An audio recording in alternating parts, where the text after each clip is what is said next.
Millions of residents in some parts of United States of America, USA may be experiencing difficulties due to outrage of electricity when Hurricane Beryl slamming as Category 1 hit Southeast Texas and Louisiana, knocking out power for nearly 3 million people and killing 8 persons on Monday. It was gathered that the Hurricane Beryl made landfall in the U.S. near the city of Houston, killing people and knocking out power to millions. At Harris County, a Houston Police Department employee, Russell Richardson, 54, was said to have drowned after attempting to drive through high water on his way to work, according to Houston police. Another person died in a house fire that is believed to have been sparked by lightning, Houston's mayor said, according to BBC reports. BBC added in its report that 3 people were also killed in Montgomery County. Officials say 1 man was killed when a tree fell on him while he was driving a tractor, and 2 homeless people died when a tree fell on their tent, reports KHOU. Local reports indicated that estimated 2.3 million customers in Texas were without power as of Tuesday morning, with some cuts also reported in Louisiana and Arkansas. CenterPoint Energy, a Texas-based utility provider, has said it planned to restore power for at least 1 million customers by the end of Wednesday. The storm also caused major destruction and at least 10 unverified deaths in the Caribbean. Officials said 7 people died in Texas's Harris and Montgomery counties, while 1 more fatality was confirmed in neighboring Louisiana. Beryl hit the southern United States on Monday morning as a Category 1 hurricane, but it has since been downgraded to a tropical depression, according to videos posted online on Tuesday by residents. Information from FlightWare.com indicated that more than 1,100 flights were cancelled at Houston's main airport on Monday following the slamming of the Hurricane Beryl. Hurricane Beryl has moved on, but many communities are dealing with damage. The U.S. Coast Guard took this video of flooding around Sargent, Texas, about 50 miles south of Houston.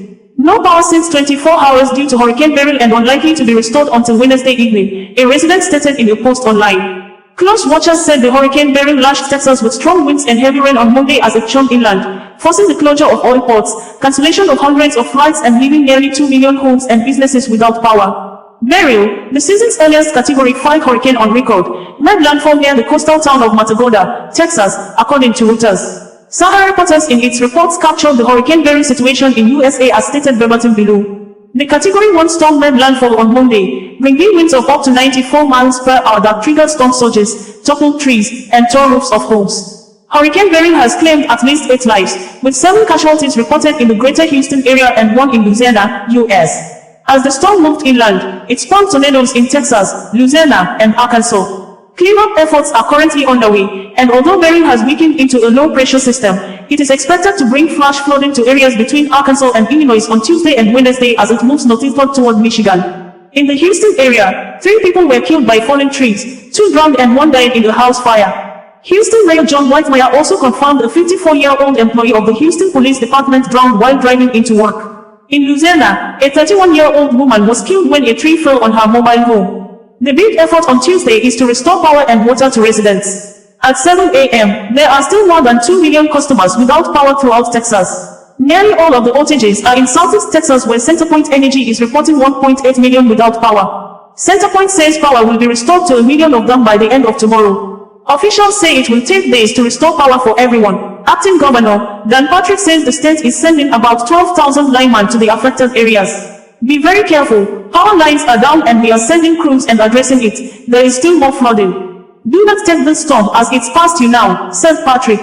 Beryl made landfall at 3:50 a.m. Monday as a Category 1 hurricane near Matagorda, Texas, about 100 miles southwest of Houston, with maximum sustained winds of 80 miles per hour. The storm made landfall twice before reaching Texas. The storm hit the Windward Islands as a Category 4 hurricane on June 29th.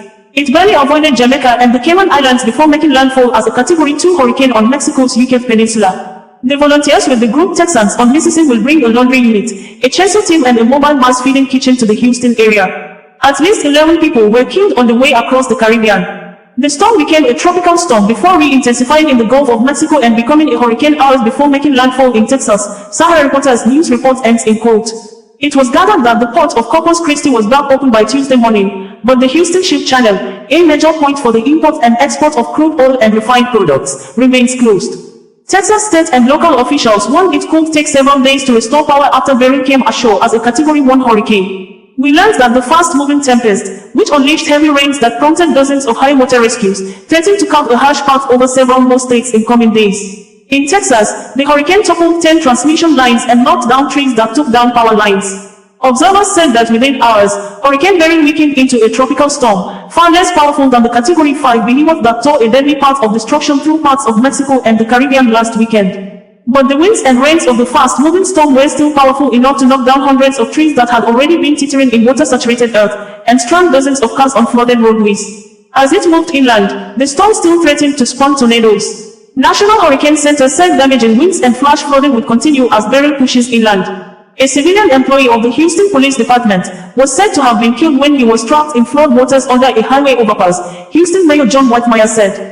"We haven't really slept," said Emma Costancio as she gazed at a large tree that had fallen across electric lines in her neighborhood in the Houston suburb of Rosenberg. Costancio, 67, said she had already been without power for several hours and worried that food in her refrigerator would be spoiled. "We are struggling to have food and losing that food would be difficult," she said. Houston and Harris County officials said power crews would be sent into the area to restore service as quickly as possible, an urgent priority for homes also left without air conditioning in the middle of summer. Temperatures, which had cooled slightly with the storm, were expected to reach back into the 90s as early as Tuesday. The National Weather Service issued a heat advisory that said the area heat index could reach 105 degrees Fahrenheit, 41 degrees Celsius. The state will be ready to open cooling centers as well as food and water distribution centers, said Lim Kidd, Chief of State Emergency Operations. Beryl's rains pounded Houston and other areas of the coast on Monday, reclosing streets in neighborhoods that had already been washed out by previous storms. Television stations on Monday broadcast the dramatic rescue of a man who had climbed to the roof of his pickup truck after it got trapped in fast-flowing waters. Emergency crews used an extension ladder from a fire truck to drop him a life preserver and a tether before moving him to dry land. Houston officials reported at least 25 water rescues by Monday afternoon, mostly for people with vehicles stuck in floodwaters. First responders are putting their lives at risk. That's what they're trained for. It's working, Houston Mayor John Whitemeyer said. Javier Mejia was one of about 20 people who gathered near the pickup truck rescue site to take pictures of other submerged vehicles sitting on the flooded highway. "If you don't have a way through, you're going to get stuck like that," Mejia said.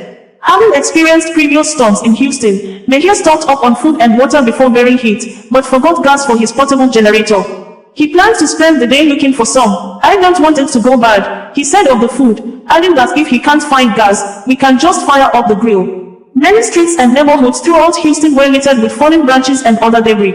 The buzz of chainsaws filled the air Monday afternoon as residents set to work chopping up knocked down trees and big branches that had blocked streets and sidewalks. Patrick warned that flooding could last for days as rain continued to fall on already saturated ground. "This is not a one-day event," he said. President Joe Biden was getting regular updates on the storm after it made landfall, the White House said. The U.S. Coast Guard and FEMA had prepared search and rescue teams, and FEMA collected bottled water, meals, taps and electric generator in case they are needed. Several companies with refineries or industrial plants in the area reported that the power disruptions necessitated the flaring of gases at the facilities. Marathon Petroleum Corp said it conducted a safe combustion of excess gases at its Galveston Bay refinery in Texas City, but did not provide information on the amount of gas flood or how long it would continue. Formosa Plastics Corporation and Freeport LNG also reported flaring related to Beryl, according to the Texas Commission on Environmental Quality. Companies have 24 hours to share emissions data after the flaring stops, a representative from the TCEQ said in an email. In Louisiana, heavy bands of rain were expected all day Monday and the risk is going to be for that heavy rainfall and potential for flash flooding, National Weather Service meteorologist Donald Jones said in a Monday morning Facebook Live briefing. The Weather Service in Shreveport issued tornado warnings across northwest Louisiana. The agency confirmed on social media that multiple tornadoes have been spotted in that corner of the state. OsazuwaAkonedo, bringing you the news in a more digital way.